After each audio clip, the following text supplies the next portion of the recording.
LTR exam ସରି result ବାହାରିଗଲା କିନ୍ତୁ ଆପଣଙ୍କ ସିଲେକ୍ସନ୍ ହେଇପାରିଲା ନାହିଁ।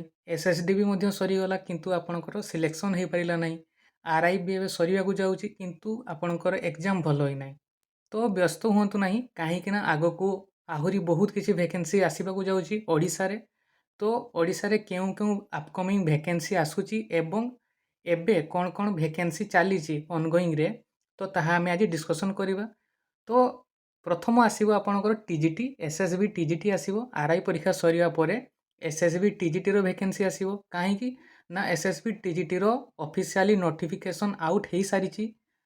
ଅଗଷ୍ଟ ମାସରେ, ଅଗଷ୍ଟ କି ସେପ୍ଟେମ୍ବର ମାସରେ SSB TGTର ଅଫିସିଆଲ ନୋଟିଫିକେସନ୍ ବାହାରି ସାରିଛି, ଯେଉଁଥିରେ TGT ଆର୍ଟ୍ସର ଭେକେନ୍ସି ଆସିବ 486ଟି ପୋଷ୍ଟ, TGT PCMର ଭେକେନ୍ସି 271ଟି ପୋଷ୍ଟ, CBZର 239ଟି ପୋଷ୍ଟ, ହିନ୍ଦୀର 243ଟି ପୋଷ୍ଟ, ସାଂସ୍କ୍ରିଟ୍ 312ଟି ଏବଂ PET 269ଟି ପୋଷ୍ଟ ଆସିବ, ଯାହାକି ନୋଟିଫିକେସନ୍ ଅନୁସାରେ ଭେକେନ୍ସି ମୁଁ ଦେଇଛି।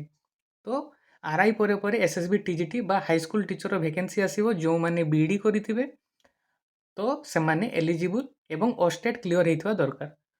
ତ ନେକ୍ସଟ ଟାର୍ଗେଟ୍ ଆପଣଙ୍କ ରହିବ SSB TGT, ଯାହାର ଭେକେନ୍ସି ମୁଁ ଏଇଠି ଦେଇଦେଇଛି।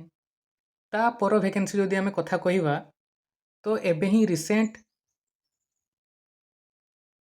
RIର ମଧ୍ୟ ଭେକେନ୍ସି ବାହାରିଛି। ତ ଯଦି ଆମେ ଭେକେନ୍ସି ପୋଷ୍ଟ ଅନୁସାରେ କହିବା, RI ବା ରେଭେନ୍ୟୁ ଇନ୍ସପେକ୍ଟର, ଯାହାକି 1001ଟି ଭେକେନ୍ସି ଆସିବ। ARI ବା ଆସିଷ୍ଟାଣ୍ଟ ରେଭେନ୍ୟୁ ଇନ୍ସପେକ୍ଟର, ଯାହାର 1573ଟି ପୋଷ୍ଟ ବାହାରିବ। ଅମିନ୍ର 1407ଟି ପୋଷ୍ଟ ବାହାରିବ। ଜୁନିୟର ରେଭେନ୍ୟୁ ଆସିଷ୍ଟାଣ୍ଟର 1513ଟି ପୋଷ୍ଟ ବାହାରିବ ଏବଂ ଜୁନିୟର ଆସିଷ୍ଟାଣ୍ଟର 104ଟି ପୋଷ୍ଟ ଆସିବାକୁ ଯାଉଛି। ତ ଯେଉଁମାନେ BED କରିନାହାନ୍ତି ତ ତାଙ୍କ ପାଇଁ ଏହା ମଧ୍ୟ ଗୋଟେ ସମ୍ପୂର୍ଣ୍ଣ ସୁଯୋଗ ରହିବ ଯେ ଆମେ ପୁଣି ଥରେ RI ଆମେ ଦେବା ଏକ୍ଜାମ୍, ଯାହାର ଭେକେନ୍ସି ପ୍ରାୟ 2026 ମସିହାରେ ଦେଖିବାକୁ ପାଇବେ। ତ ଏହା ଥିଲା ଆମର RIର ରିସେଣ୍ଟର ନୋଟିଫିକେସନ୍, ଯାହାର ପୋଷ୍ଟ ଦେଇ ଦିଆଯାଇଛି, ଯାହାକି 2026ରେ ଅନଲାଇନ୍ ଷ୍ଟାର୍ଟ ହେଇଯିବ। ଯଦି ଆମେ ନେକ୍ସଟ କଥା କହିବା, ସେ ହେଉଛି ଆମର OSSCର PEO, ପଞ୍ଚାୟତ ଏକ୍ଜିକ୍ୟୁଟିଭ୍ ଅଫିସର, ଯାହାର ନୋଟିଫିକେସନ୍ ମଧ୍ୟ ବାହାରି ସାରିଛି। ଅଫିସିଆଲ ନୋଟିଫିକେସନ୍ ବାହାରି ସାରିଛି। ସେଇ ନୋଟିଫିକେସନ୍ ଅନୁଯାୟୀ କେତୋଟି ପୋଷ୍ଟ ବାହାରିବ ନା 1501ଟି ପୋଷ୍ଟ ବାହାରିବ। ତ ଯେଉଁମାନେ RI କରିବେ ସେମାନେ PO ବି ମଧ୍ୟ କରିପାରିବେ। କାହିଁକି ନା ଯଦି ମୁଁ କହିବି ସିଲାବସ୍ RIର ଯାହା ସିଲାବସ୍ ରହିବ, PEOର ମଧ୍ୟ ସିଲାବସ୍ ସେମ୍ ହିଁ ରହିବ। ତ ଯେଉଁମାନେ RI ପାଇଁ ପ୍ରିପେୟାର କରିବେ ସେ PO ବି ମଧ୍ୟ ଦେଇପାରିବେ ବା POର ସିଲାବସ୍ ମଧ୍ୟ କମ୍ପ୍ଲିଟ୍ କରିପାରିବେ।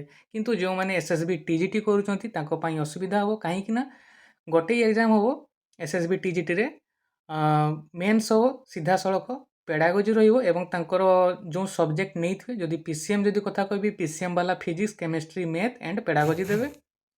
CBZ ବାଲା ସେମିତି ବଟନି, ଜୁଲୋଜି, କେମିଷ୍ଟ୍ରି ଦେବେ। ଆର୍ଟ୍ସ ବାଲା ମଧ୍ୟ ସେମିତି ତାଙ୍କର ସବଜେକ୍ଟ ଅନୁସାରେ ଏକ୍ଜାମ୍ ଦେବେ। ଗୋଟିଏ ମାତ୍ର ଏକ୍ଜାମ୍ ଦେବେ SSB TGTରେ। ତ TGT ସିଲାବସ୍ ଅଲଗା ରହିବ ଏବଂ ଯେଉଁ କମ୍ପିଟେଟିଭ୍ ଏକ୍ଜାମ୍ ରହିଛି RI, PO, ତାର ସିଲାବସ୍ ଅଲଗା ରହିବ। ଯେଉଁମାନେ ହାଇସ୍କୁଲ ଟିଚର ହେବାକୁ ଇଚ୍ଛୁକ ସେମାନେ କେବଳ TGT ଉପରେ ଧ୍ୟାନ ଦିଅନ୍ତୁ।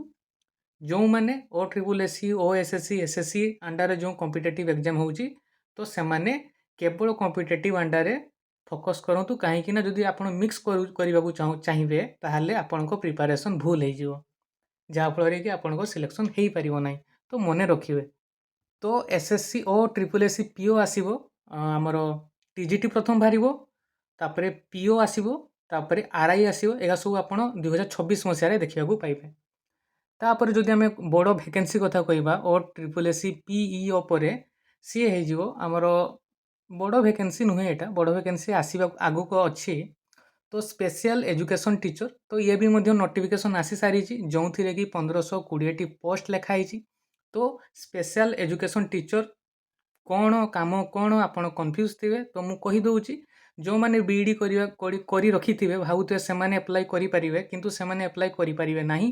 କାହିଁକି ନା ସେମାନେ BEDର ସ୍ପେଶାଲ ଏଜୁକେସନ୍ କୋର୍ସ କରିଥିବା ଆବଶ୍ୟକ। ତ ଏହି ଟିଚରର ଆମର କାମ କ'ଣ ନା ଯେଉଁ ସ୍କୁଲରେ ଡିସେବୁଲ୍ ଚାଇଲ୍ଡ ଅଛନ୍ତି, ଡିସେବୁଲ୍ ଷ୍ଟୁଡେଣ୍ଟ ମାନେ ଯଦି ଆମେ କହିବା ଶୁଣି ପାରୁନଥିବେ, ଦେଖିପାରୁନଥିବେ କିମ୍ବା ଶାରୀରିକ ଅକ୍ଷମ ଯୋଗୁଁ ଚଲାବୁଲା କରିପାରୁନଥିବେ, ତ ସେମାନଙ୍କ ପାଇଁ ଟିଚର ସବୁ ଆପଏଣ୍ଟ ହେବେ। କାହିଁକି ନା ତାଙ୍କର ସବୁ ଯେତେ ସବୁ ଆବଶ୍ୟକ ଜିନିଷ ପଢ଼ିବା ପାଇଁ ପଢ଼ିବା ସାମଗ୍ରୀ ବା TLM ଯଦି ମୁଁ କହିବି ତାହା ସବୁ ସାପ୍ଲାଇ କିଏମାନେ କରିବେ? Special education teacher. ତ ସ୍ପେଶାଲ ଏଜୁକେସନ୍ ଟିଚରର କାମ ହେଉଛି ଡିସେବୁଲ୍ ପିଲାମାନଙ୍କର ଶିକ୍ଷା ଉପରେ ଗୁରୁତ୍ୱ ଦେବେ। ତ ନେକ୍ସଟ ବଡ଼ ଭେକେନ୍ସି ଆମର କ'ଣ ରହିବ? ଓଡ଼ିଶା ପୋଲିସ କନଷ୍ଟେବୁଲ। ତ ଓଡ଼ିଶା ପୋଲିସ କନଷ୍ଟେବୁଲ ମଧ୍ୟ ଏବେ ରିଲିଜ୍ କରିଦିଆଯାଇଛି, ନୋଟିଫିକେସନ୍ ସବୁ ରିଲିଜ୍ କରିଦିଆଯାଇଛି, ଯେଉଁଥିରେ କି ପୋଲିସ କନଷ୍ଟେବୁଲର 4219ଟି ପୋଷ୍ଟ ଫିଲ୍ଅପ୍ କରାଯିବ under direct recruitment. Direct recruitment ଇଏ ନୁହେଁ କି ଯେ ସିଧାସଳଖ ପଶିବେ, ତାହା ହେବ ନାହିଁ। ଏକ୍ଜାମ୍ ହେବ, ଫିଜିକାଲ୍ ଟେଷ୍ଟ ବି ମଧ୍ୟ ହେବ, ସିଲେକ୍ସନ୍ ହେଲେ ଆପଣ ପୋଷ୍ଟିଂ ପାଇବେ। ତ ଡାଇରେକ୍ଟ ରିକ୍ରୁଟମେଣ୍ଟ ଅଣ୍ଡର କୌଣସି ଗୋଟେ ଏଜେନ୍ସି ନେବ, OSSC ହେଇପାରୁ, OSSC ହେଇପାରୁ, ଆଉ ତାଙ୍କର ପୋଲିସର ଯେଉଁ OPRB ଜଣେ OPRB ମଧ୍ୟ ଗୋଟେ ଅଛି, ତ ସିଏ ବି ମଧ୍ୟ ନେଇପାରେ। ଏଜେନ୍ସି ଅଣ୍ଡରରେ ଡାଇରେକ୍ଟ ରିକ୍ରୁଟମେଣ୍ଟ ହେଇପାରିବ। ତ ଓଡ଼ିଶା ପୋଲିସ କନଷ୍ଟେବୁଲ ମଧ୍ୟ ଆସିବ, ଯାହାର ଭେକେନ୍ସି ବାହାରିବ 4219ଟି ପୋଷ୍ଟ। ଯଦି ଆଉ ଗୋଟେ ନେକ୍ସଟ କଥା କହିବା, ନେକ୍ସଟ ଇମ୍ପୋର୍ଟାଣ୍ଟ ହେଉଛି ଆମର ଜୁନିୟର ଟିଚର। ତ ଜୁନିୟର ଟିଚର ଗୋଟେ ଏମିତି ଆମର ପୋଜିସନ୍ ବା ପୋଷ୍ଟ ଯାହାକି ସବୁ ପିଲା ଅନେଇ ବସିଛନ୍ତି, କେବେ ବାହାରିବ, କେବେ ବାହାରିବ, କେବେ ଆମ୍ବ ପଡ଼ିବ ଆମେ ଧରିବା। ତ ଏଇ ଆମ୍ବଟାକୁ ପାକଳ ହେଇତେ ଆହୁରି ଟାଇମ୍ ଅଛି, ପାକଳ ହେଇନାହିଁ, ଇଏ କଞ୍ଚାର ଅଛି। ତ ପାକଳ ହେଇତେ ଆକୁ 2026 ମସିହା ଲାଗିବ। ତ 2026 ମସିହା ମାର୍ଚ୍ଚ ଏପ୍ରିଲରେ, ପ୍ରାୟ ଫେବୃଆରୀ ମାର୍ଚ୍ଚ ଏପ୍ରିଲ ଏଇ 3 ମାସ ମଧ୍ୟରେ ଭେକେନ୍ସି ଆସିଯିବ, ଯାହାକି ଏପ୍ରୋକ୍ସିମେଟ୍ ଯଦି ମୁଁ କହିବି 15,000 ପୋଷ୍ଟ ବାହାରିବ। ଜୁନିୟର ଟିଚର 15,000 ପୋଷ୍ଟ ବାହାରିବ। ସରକାର କହିଥିଲା 45,000 ପ୍ଲସ୍ ପୋଷ୍ଟ ବାହାର କରିବ ବୋଲି କହିଥିଲା ସରକାର, କିନ୍ତୁ ପ୍ରତିବର୍ଷରେ 15,000ଟି ପୋଷ୍ଟ ବାହାରିବ। ଏମିତି 3 ବର୍ଷର 45,000 ପୋଷ୍ଟ ଫିଲ୍ଅପ୍ ହେବ। କାହା ଅଣ୍ଡରରେ? ନା ଜୁନିୟର ଟିଚର ଅଣ୍ଡରରେ। ତ ଏଇ ଯେଉଁ ଜୁନିୟର ଟିଚର ପୋଷ୍ଟ ଅଛି ତାହାକୁ ଡିଲେ କରିଦିଆଯାଇଛି। କାହିଁକି ଡିଲେ କରିଦିଆଯାଇଛି? ନା ଜୁନିୟର ଟିଚର ଯେଉଁ ଏତେ ବଡ଼ ଭେକେନ୍ସି ଥିଲା, ସରକାର କ'ଣ କହିଲା, ତାକୁ ଆମର ଆସିଷ୍ଟାଣ୍ଟ ଟିଚର ହିସାବରେ କରିଲା, ସ୍କିମାଟିକ୍ ହିସାବରେ। 9 ବର୍ଷ ପରେ କଣ୍ଟ୍ରାକ୍ଚୁଆଲ ଉଠି ପରମାନେଣ୍ଟ ହେବ। 2 ବର୍ଷ ପ୍ରାୟତଃ କହିଥିଲା 2 ବର୍ଷ ଏମାନେ ଏମିତି ହିଁ କାମ କରିବେ। 2 ବର୍ଷ ପରେ ଯେଉଁ 6 ବର୍ଷ ପରେ ପରମାନେଣ୍ଟ ହେବ, ସେଇଟା ମିଶିଗଲେ 6, 7, 8, 9 ବର୍ଷ ପରେ ପରମାନେଣ୍ଟ ହେବେ। କେଉଁମାନେ? Assistant teacher. ତାପରେ 6 ବର୍ଷ ପରେ ସେମାନେ ଜୁନିୟର ଟିଚର ହିସାବରେ ଆପଏଣ୍ଟ ହେବେ। କିନ୍ତୁ ଏବେ କ'ଣ ହେଇଛି? ଏବେ ଜୁନିୟର ଟିଚର ମାନଙ୍କର ଆମର ସାଲାରୀ ଯେଉଁ ଅଛି ସେଟା ରେଗୁଲାର ବେସିସ୍ରେ କରିଦିଆଯିବ ଏବଂ ତାହା ଏପ୍ରୁଭ୍ ବି ମଧ୍ୟ ହେଇଯାଇଛି, ଯାହାକି ତାଙ୍କର ଷ୍ଟାର୍ଟିଂ ହେବ 35,000 ସାଲାରୀ। ତ ଜୁନିୟର ଟିଚର ଏବେ ରେଗୁଲାର କରିଦିଆଯାଇଛି, ମାନେ ଏପ୍ରୁଭ୍ ହେଇଯାଇଛି, ନୋଟିଫିକେସନ୍ ଆସିଯାଇଛି, ଏପ୍ରୁଭ୍ ହେଇସାରିଛି। ରେଗୁଲାର ବେସିସ୍ରେ ସେମାନେ ପେମେଣ୍ଟ ପାଇବେ, 35,000 ସାଲାରୀ ପାଇବେ। ତ ଏବେ ଯେଉଁ ଆମର ଜୁନିୟର ଟିଚର ଆପଏଣ୍ଟ ହେଇଛନ୍ତି, ତ ସେମାନେ ମଧ୍ୟ ପାଇବେ। ତାଙ୍କର ରେଗୁଲାରାଇଜେସନ୍ ସରିଲା ପରେ ଆମେ ଜୁନିୟର ଟିଚର ଭେକେନ୍ସି ଦେଖିବାକୁ ପାଇବା। ତ ଏହା ଥିଲା ଓଡ଼ିଶାରେ ଆସିବାକୁ ଯାଉଥିବା ବିଭିନ୍ନ ଟାଇପ୍ର ପୋଷ୍ଟ ଆଣ୍ଡ ଭେକେନ୍ସି। ତ ଏବେ ଆପଣଙ୍କ ମନକୁ ଶାନ୍ତି ଲାଗିଥିବ, କାହିଁକି ନା RI ଭଲ ହେଇନାହିଁ, LTR ହେଲାନି, SSD ବି ହେଲାନି, CGL ବି ସରିଗଲା, ହେଇପାରିଲାନି। ତ ଏବେ ଆପଣଙ୍କୁ ଟିକେ ଶାନ୍ତି ଲାଗିବ ଯେ ନା ଆହୁରି କିଛି ଭେକେନ୍ସି ଆସୁଛି, ତ ଆମେ ଲାଗିବା, ଆମେ ଜୋର ଦେବା, ସିଲାବସ୍ ସାରିବା, ମକ୍ ଟେଷ୍ଟ ଦେବା, ପ୍ରିଭିୟସ୍ ଇୟର୍ MCQ ସଲ୍ଭ କରିବା। ତ ଆପଣଙ୍କ ମାଇଣ୍ଡରେ ଏଇଟା ସେଟଅପ୍ ରଖନ୍ତୁ। ତ ଏହା ଥିଲା ଆମର ଆପକମିଂ ଏକ୍ଜାମ୍। ତ ଏବେ ଦେଖିବା ଏବେ କେଉଁ ଏକ୍ଜାମ୍ ଆପ୍ଲାଏ ଚାଲିଛି। ତ ପ୍ରଥମ ରହିଛି RRB NTPC। ତ RRB NTPCରେ ମଧ୍ୟ ଆମର ଆପ୍ଲାଏ ଷ୍ଟାର୍ଟ ହେଇସାରିଛି। କ'ଣ ପୋଷ୍ଟ ରହିଛି RRB NTPC ଅଣ୍ଡରରେ? ଟ୍ରାଫିକ୍ ଆସିଷ୍ଟାଣ୍ଟ, ଷ୍ଟେସନ ମାଷ୍ଟରର ପୋଷ୍ଟ ରହିଛି, ଯାହାକି କେତୋଟି ପୋଷ୍ଟ ରହିଛି? ନା 5,810ଟି ପୋଷ୍ଟ ରହିଛି।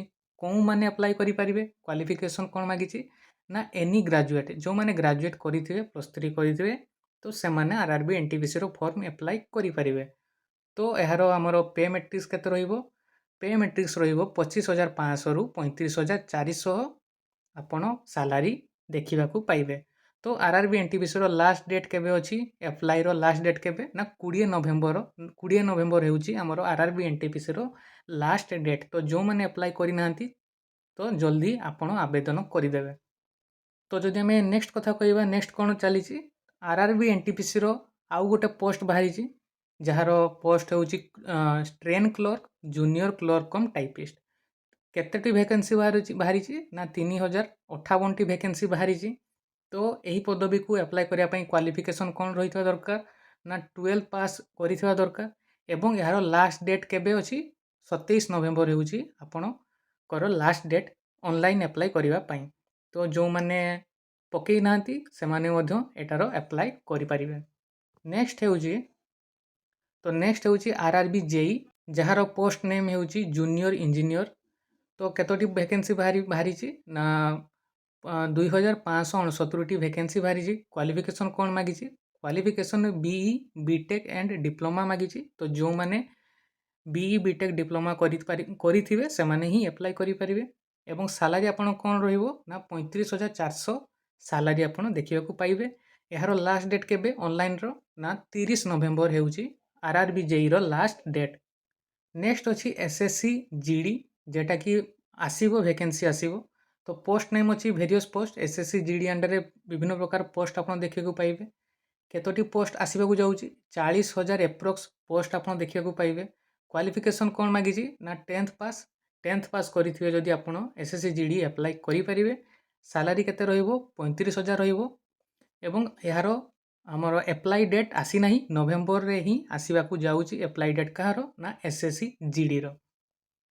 ତ ଯେଉଁମାନେ SSC GD ପାଇଁ ଆପ୍ଲାଏ କରିବାକୁ ଇଚ୍ଛୁକ ସେମାନେ ନଭେମ୍ବର ମାସରେ ହିଁ ଆପ୍ଲାଏ କରିପାରିବେ। ନେକ୍ସଟ ହେଉଛି ନାବାର୍ଡ଼। ତ ନାବାର୍ଡ଼ ତରଫରୁ ମଧ୍ୟ ଭ୍ୟାକେନ୍ସି ଆସିବ, ଯାହାର ପୋଷ୍ଟ କ'ଣ ରହିଛି? ଆସିଷ୍ଟାଣ୍ଟ ମ୍ୟାନେଜରର ପୋଷ୍ଟ ରହିଛି। କେତୋଟି ଭ୍ୟାକେନ୍ସି ଅଛି? 170 ପ୍ଲସ୍ ଭ୍ୟାକେନ୍ସି ଅଛି। କେଉଁମାନେ ଆପ୍ଲାଏ କରିପାରିବେ? ନା ଏନି ଗ୍ରାଜୁଏଟ୍, ଯେଉଁମାନେ ଗ୍ରାଜୁଏସନ୍ କମ୍ପ୍ଲିଟ୍ କରିଥିବେ ସେମାନେ ଏହି ପୋଷ୍ଟ ପାଇଁ ଆପ୍ଲାଏ କରିପାରିବେ, ଯାହାର ଅନଲାଇନ୍ ଡେଟ୍ ନଭେମ୍ବରରେ ହିଁ ଆରମ୍ଭ ହେବାକୁ ଯାଉଛି।